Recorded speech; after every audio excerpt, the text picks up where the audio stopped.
Labvakar, mīļie, lieliskie! Ir 23. aprīlis 2024. gadā, un es jums gribu teikt priecīgus Ziemassvētkus. Jo pie mums šodien no rīta sagaidīja liels un, jāsaka, gandrīz vai vizuļojošs sniegs. Tas no vienas puses priecē, no otras puses liekas tā ļoti tā interesanti, jo pirms tam bija siltas dienas, bet tagad ir klāt atkal sniegs un tāda ziemiska noskaņa, kaut gan jau zied plūmes un ir baltas no saviem ziediem, bet šodien tas bija no sniega. Un ir tāds jautājums, arī man te pa brīvdienām bija tāds pastrādāja, tā ārā, te vēl kaut kur, tā kādu iesniņu paķēru, tā kaut kas tāds bišķīt gribējās pagulēt vairāk brīvdienā. Un tad ir jautājums, nu kāpēc tad mēs te tagad atkal ir tā diezgan daudzi slimo skolā skolnieki, teikšu tā, liekas nost, gan skolotāji, nu paldies Dievam, ka mums ir zināma sistēma, vismaz man tāda, kad es nenoliekos slimot, bet vienalga kaut ko sajūtu. Protams, es jau daru lietas labā, par šo brīnumu zālīti es jums pastāstīšu vēlāk, bet es varbūt gribu lūgt vārdu. Girta, ko te mēs šodien izrunāsim? Kas tad būs tas svarīgais šajā laikā, kad gaidam jau vasarīgu noskaņu, bet tomēr sniegs? Labs vakars visiem.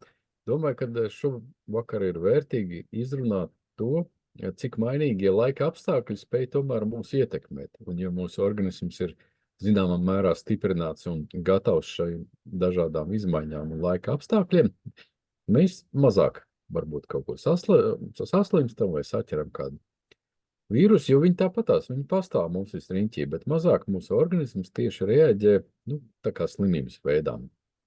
Mums palīdz mūsu imūnsistēmas, pārējās sistēmas, mēs esam veseli, stipri un arī viegli panesam šīs izmaiņas, kas ir dabā, teiksim, grādi, sniegs, lietus vai arī tāda pārstrādāšanās lietu, jo mēs paši bijām, ja teiksim, brīvdienās Kristus Karaļkalnā talkā, ja tur lietus līst, ir kaut kādi tur pāris grādi plusā, bet tu strādā vienkārši ar draugiem redzot, kad spēka pietiek, izturības pietiek, un pēc tam arī, ieejot pirtī šī augstuma ietekme, lietus un samirkšana, uz tevi atstāja praktiski nekādu iespēju. Bet šajā gadījumā es vēlējos pavaicāt doktorai Sandrai, kas tad notiek cilvēka organismā, ja ir šie dažādu laika apstākļi, augstums, tur, paspīd saule, atkal siltums, tad mitrums. Kā tad mūsu organisms reaģē, jo nav noslēpums, kad šo reakciju rezultātā pēkšņi parādās iesnas. Ja vienam otram viņas tādas stiprākas paliek tā, ka sāk sāpēt, piemēram, galva. Un kas tad notiek mūsu organismā šajos gadījumos un šajos procesos? Varētu palūgt, Sandrija. Jā, labvakar visiem. Šajā visā klausoties, gribu teikt, ir tā, ja organisms ir šīm ekstrēmām pārmaiņām sagatavots, tad nepieķerās neviens vīrus, nav ne galvas sāpes, ne iesnas, ne tur vēl klepus, jā. Viņš māka ātri pielāgoties, bet tad, kad viņš nemāka ātri pielāgoties, tad mēs arī kaut ko saķeram. Un tā kā bija pirms tam silti laika apstākļi, organisms acīm redzot nespēja norēģēt uz to, ka pēkšņi pēc dienas atkal ir 0 vai pat -1 no plus kaut kādiem 15, 19 grādiem. Un tā brīdī tad viņš protestē pret to, ka neatrodas tajos apstākļos, kādos viņam ir komfortabli strādāt. Ja?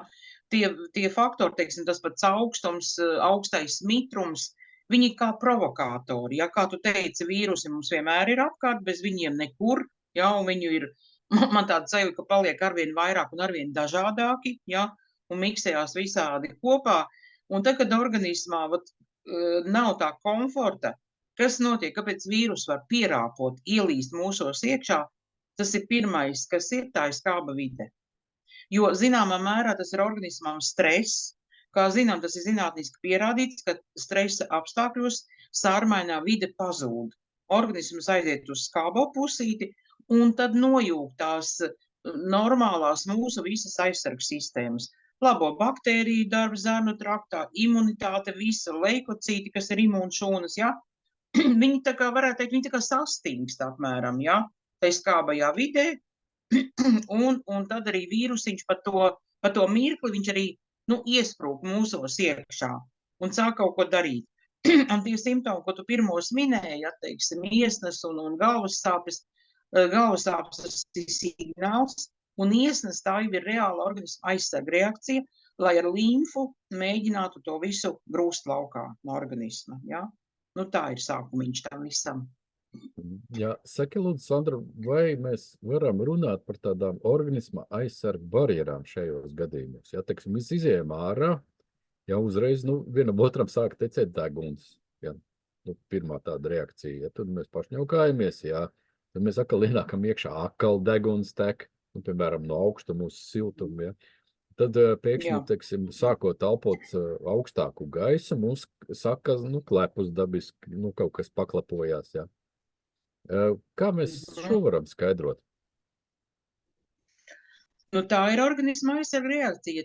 Tek deguns, teiksim, izejot augstumā vai ienākot siltumā, uz to gaisa mājiņu, kā cilvēki saka, ja tā ir limfa, viņa jau kaut ko grūž laukā, jo iesnas tā ir organisma aizsarga reakcija. Un arī, ka krekšķis tas kakls, kaut ko ieklapojamies, ja? Tātad kaut kas tur ir, kas viņam traucēja strādāt, un organisms vienkārši to visu grūž laukā. Tātad, kas ir, ja mēs ienākam iekšā no augstuma vai augstumā, tam degunam nebūtu jātek. Ja? Tātad jau ir problēma limfatiskai sistēmai, kas ir cilvēka kanalizācija un kas ir vistiešākajā veidā saistīta ar organismu aizsargspējām, ar imunitāti. Ja? Tātad jau kaut kādā veidā leikocīti tiek aktivizēti, viņi saprot, ka jānotur ir aizsardzība, un tad tā limfa tā kā ātrāk sāk cirkulēt un dalīties kaut kas laukā. Ir jābūt tam aizsargspējām, noturētām visu laiku līmenī, un tad arī nebūs šīs reakcijas, ja? Kad augstums, karstums tik ļoti var cilvēku ietekmēt kā tāds. Ja? Un tas nozīmē, ka katrai šūnai ir jāiedod to, ko mēs jau esam daudz runājuši, vai ne? Viss tas, ko viņai vajag. Minerālvielas, aminoskābes, augstskābes un tā tālāk. Tas ir kā jebkurai šūnai vajadzīgs arī imunitātei cilvēkam.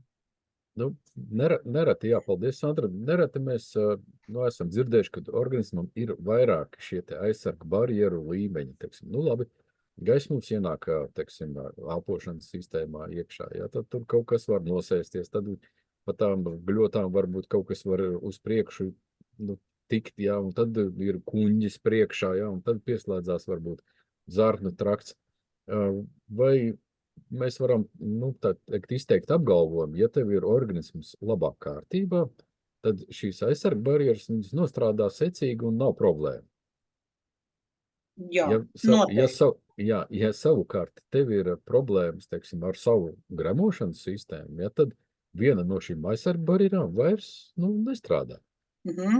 Pat sāksim šeit jau kaklā, jā? Pat tur, ja visas gļotādas ir ideālā, normālā kārtībā, viņas ir mitras, jā? Viņas māk to gaisu sasildīt, viņas ar savām, teiksim, kaut vai degunā tur, ar savām spalviņām māk noturēt kaut kādus tīri mehāniski, arī putekļus, jā? Jā, noteikti, un tā tālāk, kā tu teici, kuņģis, un tad zarnu trakts un fermenti, jā, tad arī nekas nepieķersies klāt. Tā tas ir. Super, ja, paldies. Un nereti tātad turpinot šo tēmu, mēs esam dzirdējuši, tur iesnas vajag apstādināt, lai tik neieklepotos, vai 38 grādi temperatūra, tas ir, kaut kas tāds, ko vajag, tā kā mazināt, jā, tur, un aiziet līdz tādām, apgalvojumiem, par kuriem nereti smaids nāk. Bet vai no tevis, teiksim, medicīnas puses raugoties, kā tad organisms normāli var rēģēt tajā brīdī, kad ir, latviski sakot, ziepes. Vienalga tur iesnas sākās vai klepus, ja? To ir jāuztver kā aizsarga reakcija organismam, ko es arī minēju sākumā, ka viņš cenšas no tā sliktā atbrīvoties. Kā lai viņš iztīra, ja tur kaut kāds iekaisums, vienalga, kaut vai kaklā ir, vai tur jau bronkos kaut kas drusku ir aizgājis, ja? Viņam jau nav cita varianta, kā to visu šķaudīt, klepot un šņaukt laukā organismam. Kā viņš, jā? Viņš taču nelaidīs to visu iekaisumu tālāk cauri visam zarnu traktam, vai tur nedod Dievs vēl līdz nierēm. Tas ir ilgs un garš ceļš, un arī grūts ceļš organismam, jā? Tā ka, un kas ir? šī tendence, ka novērst, lai tikai nebūtu klepus, lai tikai nebūtu iesnas, nedod Dievs, temperatūra ir augstāk par 37,2 jau ārprāts ir, ja? Tā ir tendence, man gribas teikt, pēdējos gados, konkrēti tā es datumu, protams, nenosaukšu nevienam, ja? Jo jāsaka tā, ka, protams, tagad es studēju, nemācīju, ka klepot ir labi, ja? Bet tie līdzekļi, kurus mācīja pielietot, viņi nebija vērsti uz to, lai nebūtu klepus. Visus tos kaut vai sīrupus vai kaut kāds pulveris, ko taisīja, ja?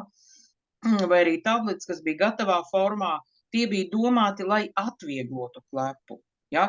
Lai viņš nespiež ciet, lai cilvēks var elpot un lai var klepot kaut ko laukā. Uz to tas viss bija vairāk vērsts. Lai visu to procesu tā kā mīkstinātu varbūt, ja? Jo ir jāpanāk tā, ja ir savs klepus, tad viņam jābūt mitram, lai var kaut ko dabūt organismas laukā.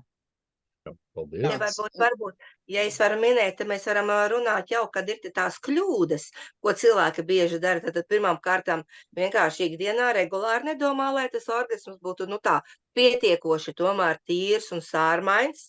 Tad tā otra lieta, kad pie pirmiem simptomiem bieži nedara neko. Jo ir manīts, kad aiziet, tur vēl nekā nav, es saku, bet man ir sāpīga tur galva vai kaut kāds jau tās bišķi sāpīgs vai kakliņš vai kaut kāds tā kā krekšis, bet nekas jau neparādās. Tad gandrīz vai gaidīsim, ka vairāk būs, ja? Jo, cik es zinu, kad šīs baktērijas un vīrusi, viņiem labvēlīga vide, viņi ļoti ātri attīstās. Tad tā otrā kļūda būtu tā, ka nerīkojas uzreiz. Ja, jo tad, ja tiešām organisms nav pats ticis galā, tad ir kaut kas jādara lietas labā. Tad mēs pēc tam parunāsim, kas tad būtu jādara. Nākošā kļūda tad varētu būt tā, kad parādās tās iesnas vai arī klepus, tad mēģina tikt no viņa vaļā, nevis darīt tā, lai atvieglot šo procesu, lai neaizkrist varbūt cietdeguns, ja, nevis, ka vispār tās iesnas nebūtu, lai viņš tīrās, ja, un arī, lai tas klepus būtu, bet lai viņu mīkstinātu, ko Sandrija tikko tu teici. Vēl viena kļūda ir tā, ka to pazemina temperatūru. Varbūt es varu lūgt pastāstīt par to, kā tad ir ar to normālo 38, 38,5 temperatūru slimošanas laikā.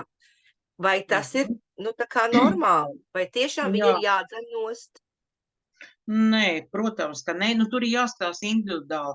Varbūt, ja cilvēkam ir ļoti, ļoti grūti, jā, vai tas ir vecs cilvēks, kam ir jau cienījami gadi, varbūt mazs bērns, jā, viņam arī pie tiem 38 grādi varētu būt grūti, un tad, ir jāpalīdz tā situācija atvieglot, jo varbūt tas cilvēks vienkārši nevar iedzert pietiekoši daudzumu šķidrumu, ūdeni un tējas, jā, bet, kā atkal tiek zinātniski pierādīts, ka mūsu imūnšūnas tikai apmēram temperatūrā 38 grādi sāk aktivizēties, viņu skaits palielinās un viņas sāk aktīvāk kustēties, cirkulēt.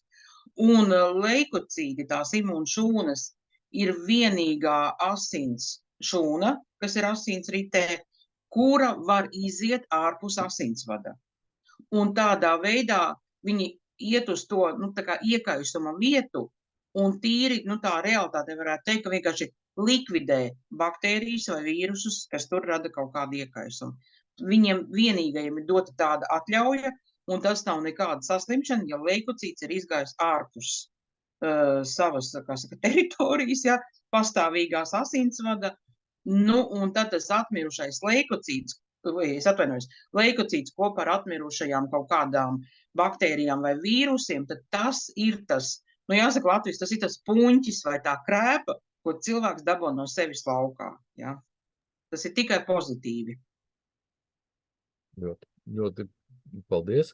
Un savukārt ir jau šeit tas jautājums vietā, bet kā tad mēs īsti varam palīdzēt paši sev, zinot to, ka organisms, viņš cīnās, organisms pēc zināmas reakcijas, šūnas strādā, bet kā mēs kā cilvēki, teiksim, varam sev ikdienā palīdzēt, piemēram, es nezinu, ēst mazāk, ēst vairāk, dzert vairāk kafijas, piemēram, saslimst ar vīrusu, jādzer vairāk kafijas, teiksim, vai vēl kaut kādas tur tos gāzētos dzērienus, tādus īpašos, ja. Jo nereti jau, cilvēki tā arī dara, kā saslimst, vai koliņu uzdzersim, ja. Tur varbūt vēdera vīrusu gadījumā tas arī varētu iet cauri, varbūt, tāpēc, ka tāpēc, kad kolā ir tāda skābe, ar ko rūsu pārveido, piemēram, uz metāla. Ja, kā ir, Sandra, no tavu viedokļa raugoties?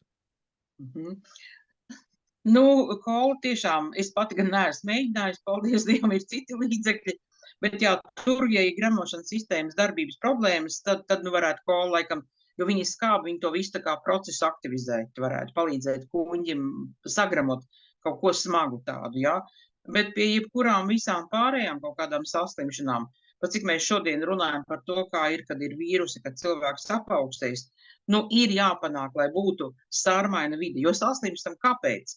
Tāpēc, ka ir faktori kombinējušies kopā, kas tā organismu ir saskābinājis.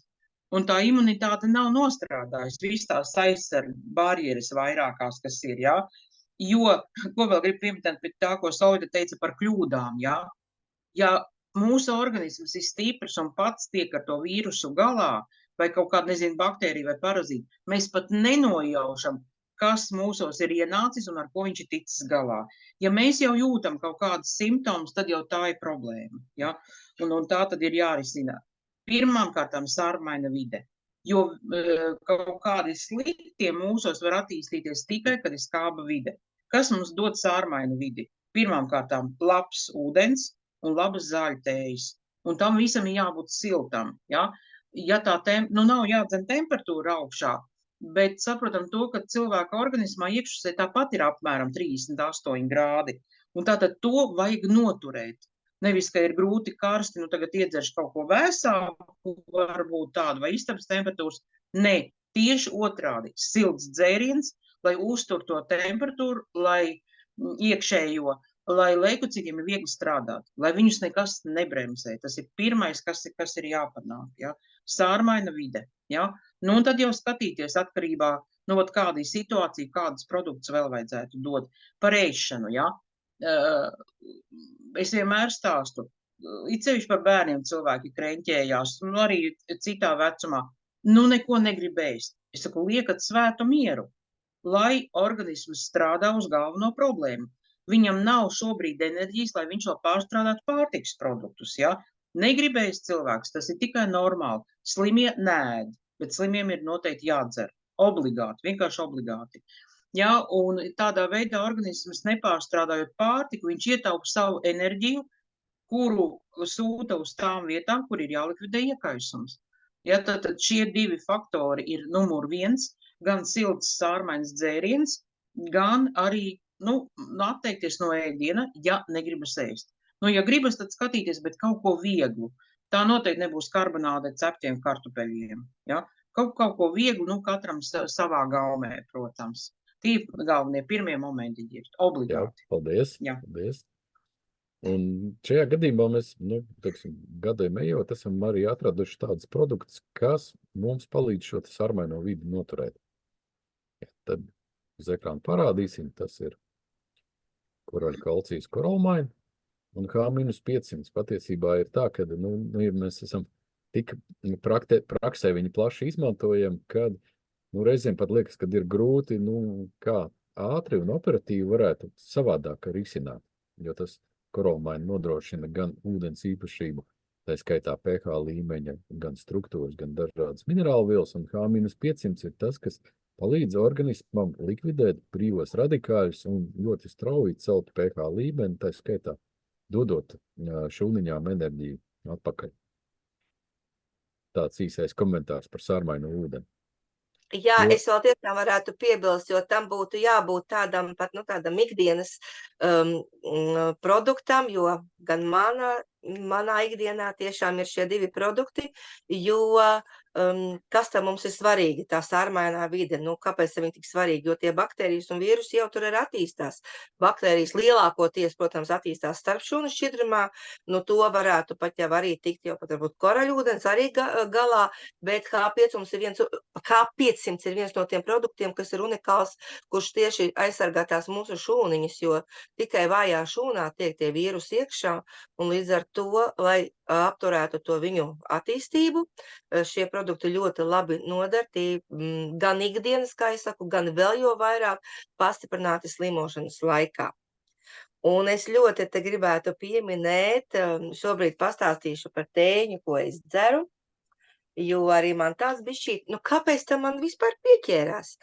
Pirmām kārtām pastrādāju, tāda paplikāka tomēr ārā, ja, jo tas organisms jau nav baigi pieredzis vēl pie tāda vēsa laika. Otram kārtām man bija diezgan liela slodze, un līdz ar to slodze, varbūt nebija tās liels nervu stress, bet tomēr, kad ir tāda slodze, tomēr visu uztver arī tā asāk, ja, līdz ar to arī tas organisms vairāk skābinājās, un tad tās aizsargtā barjeriņa tomēr bišķi noārdījās, un tāpēc sajūtu tā kā jocīgāka galva, tā kā tāds bišķī tāds švakrumiņš vairāk ir, ja tīpaši uz vakaru, kaut gan parasti vakarā vēl var iet un darīt, un viss notiek, jā. Un tāpēc vienkārši ir jāsaprot, un laikus ir jāapstājās, un laikus ir jādara, lai tiešām mēs smagi nesaslimtu. Un man ir ļoti liels palīgs šī tēņa, kas ir, es teikšu tā, no 5 dažādām zālītēm kopā. Es ļoti mīlu arī to, kas man aug manā dārzā un viss, bet šobrīd tā kā es esmu ļoti aizņemta un skrienošu, man vēl jāiet darbā ir katru dienu no rīta līdz vakaram, tad šī tēņa sastāv no šiem te unikāliem produktiem.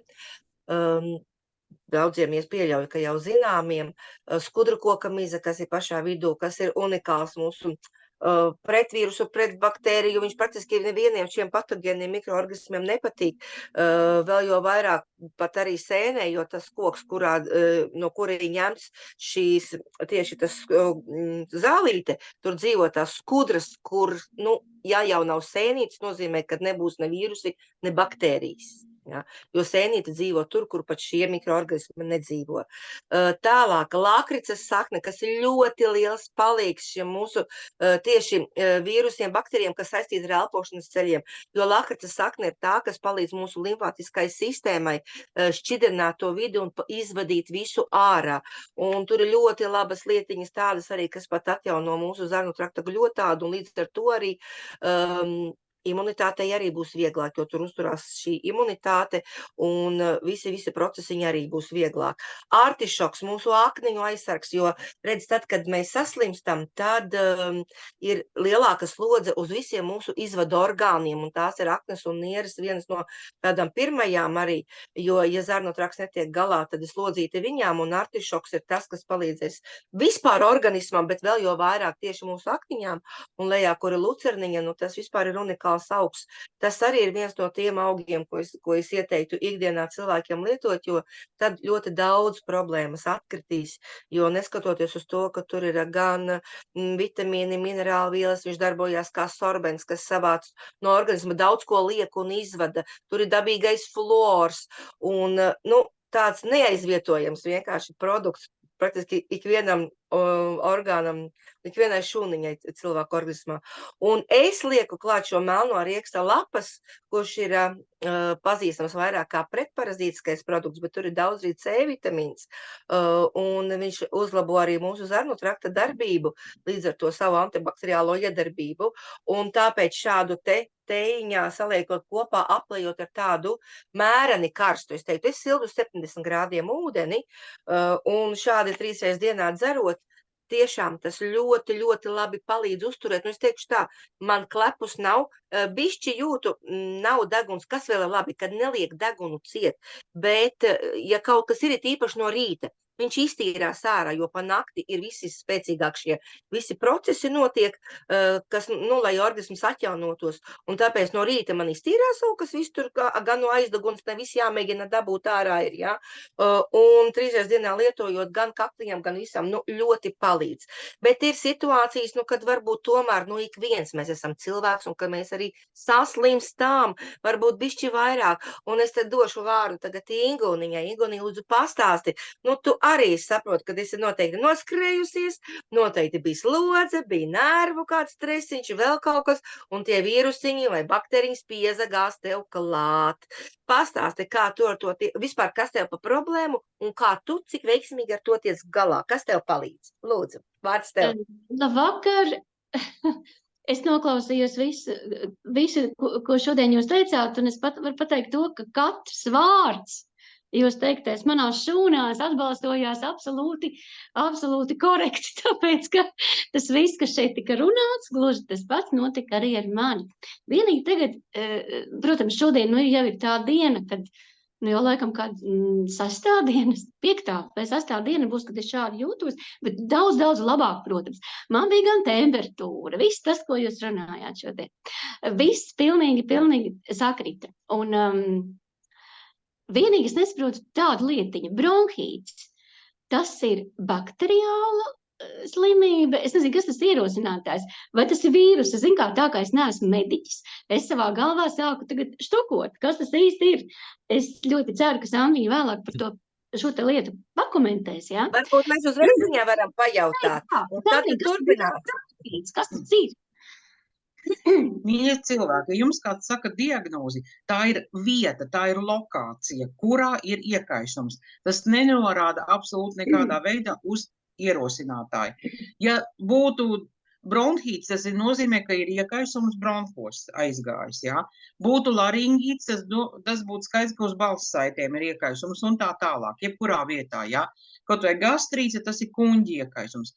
Kas to izraisa, tas jau ir cits jautājums. Tad tur būtu, tad ir kā diagnozi raksta, tad būtu otrs vārds. Vīrusu bronhīts, bakteriālais bronhīts un tā tālāk. Ja? Bet tas viens vārds tikai norāda vietu, kur tas viss atrodas galvenokārt. Tā ir. Paldies, Sandriņa. Es sapratu, ka es tomēr esmu īstā zūmā nonākusi. Tieši, lai es varētu pastāstīt, kā man ir. Tātad, man krēpes, jau tiešām 6 dienas, viņas izdalās nemitīgi. Un es īstenībā par to ļoti priecājos. Es klapu nemēģinu apturēt, nemēģinu nomākt. Un temperatūru nemēģināju dzīt noslēga, man bija arī 38 grādi, jā. Tā es arī dzīvojos un lietoju pilnīgi visu to, ko Solvitiņa tātad parādīja, artišoku un melno riekstu un visu, ko īstenībā. Tagad visu arī to, ko teica Sandriņa, visu cītī kā kārtīgs pacients. Un ļoti priecājos par to, ka man ir šāda iespēja. Es ļoti vēlētos pastāstīt par vienu superīgu kundzīti pāris teikumos, pensionāri, kurai ir ļoti maz naudiņas, un viņa nopirkusi bija tikai vienu pašu lucernu. Viņa neko nezināja vispār par šiem brīnišķīgiem produktiem. Viņa nopirka vienu pašu lucernu, un paiet kaut kāds laiks, viņa to lucernu cītīgi lieto, un pēc tā mēneša laikā viņa saka, meitiņa, es tagad esmu pavisam vesela. No vienas pašas lucernas. Tas tā. Lūk, un principā šis ir mans draugs un sabiedrotais termosciņš, kurā ir nemitīgs silts ūdens, un iekšā, protams, ir korāla maina. Tā, viss notiek, un es ļoti priecājos, ka ir šī iespēja man būt veselē tieši šādā veidā. Jā. Es gribu tev pajautāt, kā bija tas, tā smaguma pakāpe, jo bieži cilvēkiem grūdi, kad nevar pelpot, kad krūtīs, kad klepo, kad tas ļoti sāpai, deguns tā aizliks un kad, ir ļoti dažādi šīs pakāpes. Kā tev ir tomēr lietojot šos dabīgos produktus, ja, ka tomēr tu tā kā palīdzi tai arī limfātiskai sistēmai, vai tev arī tomēr bija tik traki, vai tomēr tas palīdz tā, kad ir vieglāk? Tā ir tā godīgi. Tad man, laikam, sen nebija bijis tik traki kā tagad. Tāpēc, ka naktī tātad gan svīšana, gan šī temperatūra, kas ir mokoša īstenībā, viņi ir mokoši diezgan. Ka tu visu laiku nemitīgi jāklapo. Un kad tu nevari paklapot normālā variantā, ka tu guli, bet tev ir jāpieliecās uz priekšu, lai kaut kas vispār ārā iznāk. Un tas notika patiesībā 2 naktis, tās 2 dienas, kas bija kritiskās, tās bija diezgan tādas, jā. Bet tās bija 2 dienas, 2 diennaktis, jā? Faktiski 1 diena un 2 naktis. Tieši naktīs bija tas lielais klepus. Jā. Bet tiešām izraisīja kas, kā es prognozēju, stress un ļoti liela slodze. Tas nozīmē, es tagad vispār šajās dienās man bija iespēja sakārtot savu galvu tā, salikt plāniņu, kad nevajag lūdzu tik ļoti skriet, ja, ka vajag tomēr bišķīt mazliet kaut ko tā vieglāk palaist, ko var izdarīt, vai ne, un sevi mīlēt vairāk, un tiešām nevienu dienu bez koroļu produktiem noteikti. Tas ir pilnīgi noteikti. Un, jā, šādas situācijas mūs, kā sacīt, jāsaka nolikt pie vietas un parāda, kas ir kas, un parāda, cik veselība tomēr ir svarīga, ka tā ir vissvarīgākā veselība un dzīvība. Tā kā, jā, ir ko padomāt. Jā, paldies, Ingūna. Un šeit, klausoties Ingūnas piemērā, es vēlējos uzvaicāt doktorei, nereti mēs, ir dzirdētas tādas situācijas, kad cilvēks saka, man nav temperatūras. Es jūtu, ka es esmu tā kā apslims, bet man nav temperatūras, es varu nākt uz darbu. Ja tur īpaši mums bija tie laiki, kas bija pāris gadus atpakaļ, ja, man nekas, es taču varu nākt, ja. Kā tad patiesībā ir, Sandra, var mums pastāstīt, ja organismu, piemēram, ir skaidrs, ka cilvēks ir noķēris, vai tas ir baktērija vai vīrus, ja, bet temperatūras nav. Jā. Tā ir, faktiski es pati arī, paldies Dievam, man šī sezona pagāja arī ļoti mierīgi un iepriekšējās arī, jā, bet, kad es kādreiz esmu slimojusi, man arī vairs nav paaugstināta temperatūra. Bet es teikšu godīgi, ka tas ir ļoti grūti, jo visi simptomi, visas sajūtas ir tieši tādas pašas, kad ir cilvēkam tā paaugstināta temperatūra, jā, galvas sāp, deguns, klepus un tā tālāk, kaulus lauž, viss ir tas pats, tikai nav temperatūras. Man nav zinātnisku pierādījumu, kāpēc tā ir, kāpēc organisms tā reaģē, kas viņā ir mainījies, jo tā kā es bērnībā slimoju, ļoti daudz slimoju, ja, tad, protams, bija temperatūra un arī bija, tikpat mokoši kā bez temperatūras slimot. Bet tad es saprotu, kad mēs par šo visu runājam, par tām organisma aizsargu spējām, ka viņas aktivizējās ap tiem 38 grādiem, ka organismam, manuprāt, jāpieliek vēl lielākas pūles nekā tad, kad ir paaugstināta temperatūra. Ja, tad viņam ir jāaktivizējas, gribi, negribi, viņam ir jāskrien. Ja? Tikai nav šī tā kā stimulātora dabīgā. Ja? Bet kāpēc tā notiek? Un es zinu, ka tas ir diezgan daudziem cilvēkiem tāda tendence, ka kaut kas ir mainījies tajā organismā, ja? Ka viņš nedod to temperatūras reakciju. Bet kas? Tur, ģirt, man nebūs tev konkrētas atbildes. To es vēl neesmu atradusi. Jā. Zinātniski pierādījumi. Jā, un sanāk tā, ka tā imunitāte līdz ar to arī nav tik aktīva tajā brīdī. Nē, kāpēc, Solvita? Nē, viņa ir. Tikai saproties, viņa jau strādā. Bet es saku, tas ir mana doma, pie kā es nonāks, ka vienkārši organismam jāpieliek lielāks spēks, lai izcīnītu to iekaisumu laukā. Ja? Tādā veidā. Es saku, bet man nav zinātnisku pierādījumu, es to neesmu atradusi vēl tādu atbildi. Kāpēc tā mainās reakcija? Paldies. Drīkst uz jautājumu vienu. Atvainojos ļoti. Labi. Pavasara nogurums. Jo man tiešām cilvēki daudz arī sūdzās. Pavasara nogurums. Vai tas varētu būt viens no kaut kādiem tādiem signāliem, kad arī ir jāpievērš uzmanību? Šis jautājums Sandriņai, protams.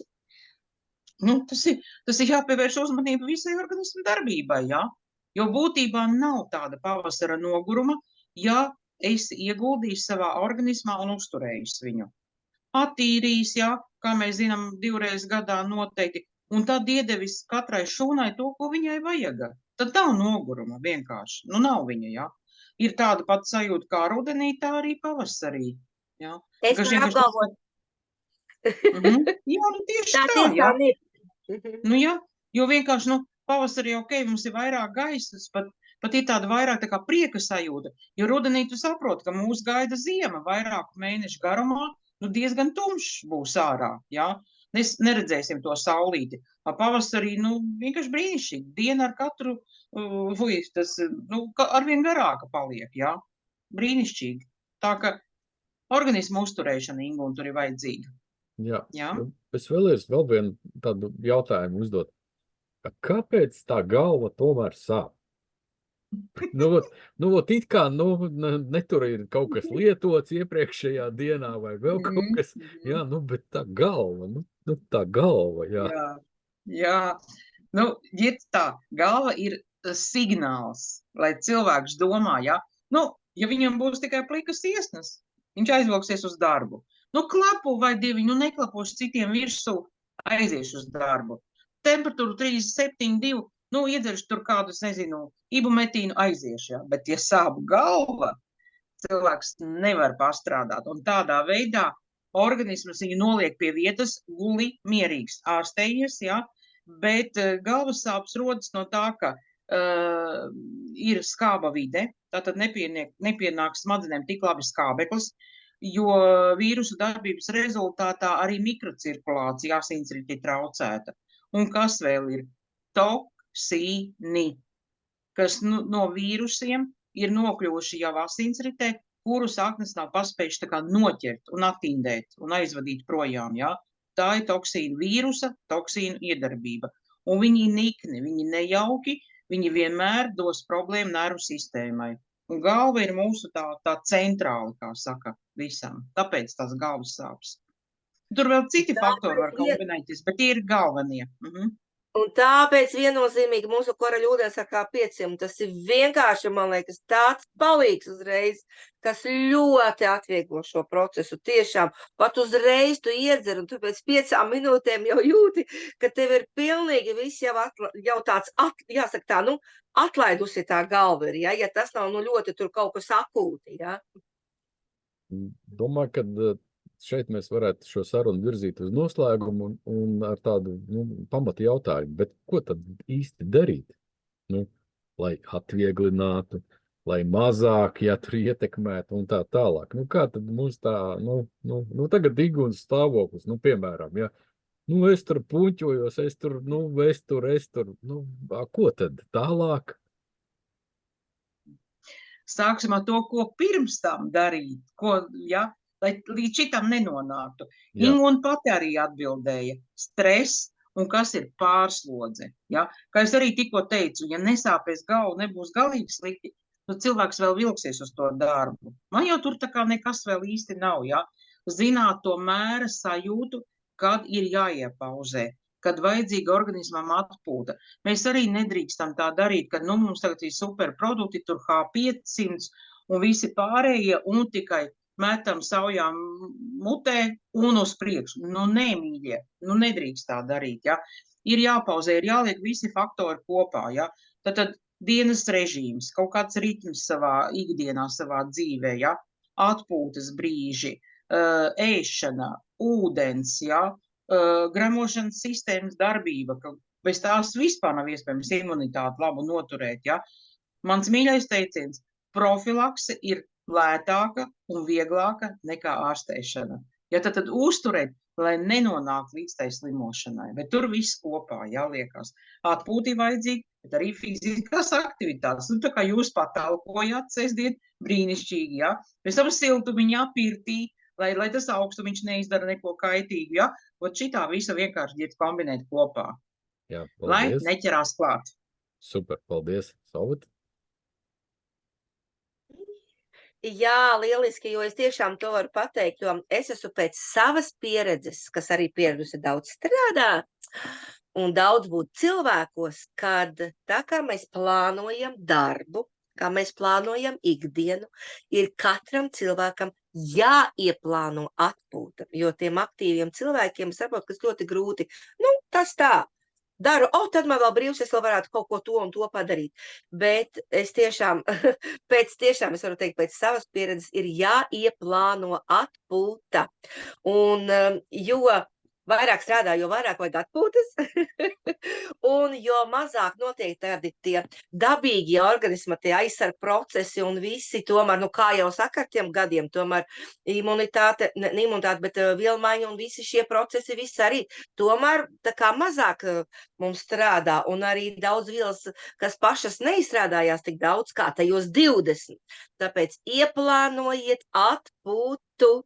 Un tas ļoti daudz ko dod un ir jāsāk mīlēt sevi, jo tikai tad, ka mēs, tā jau ir tā mīlestība sev, ka mēs neliekam tur draņus, ka mēs atļaujam sev atpūsties, un ja mēs mīlam sevi, mēs mīlam Dieviņu, mēs spējam mīlēt tik vienu cilvēku un daudz, daudz vairāk nodot to arī ikvienam, ar ko katram mums ir tad, tāda sakars vai ikdienā, ar ko mums ir kopīgs darbs un priecēt sevi un citus.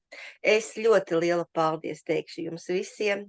Man bija ļoti patīkami šodien saruna ar jums, un ļoti daudz lietas, ko uzzināju, atkārtoju vēlreiz, varbūt pat kaut ko no jauna, un tā atsvaidzināju, jo man liekas, ka tā, kā nevelti saka, tā atkārtošana zināšanu māte, un, nu, labi jau ir, ka tas organisms ir tāds, kuru noliek pie vietas, un tad cilvēks zina, ka jāatpūšās. Mēs jau neesam nekādi robotiņi, tā kā mīlam sevi, mīlam Dieviņu, mīlam viens otru, un tad man liekas, ka viss arī būs labi, jo ja ir veselība, tad arī viss pārējais kaut kā pievelkās un viss notiek. Tā kā paldies jums liels, lai jums skaists vakars, gaidīsim tomēr to pavasari kārtīgi ar siltu saulīti, lai viss zied, lai viss krāšņi, lai arī mūsu sirsniņas zied, būsim veseli un laimīgi. Paldies jums uz tikšanos citās reizēs!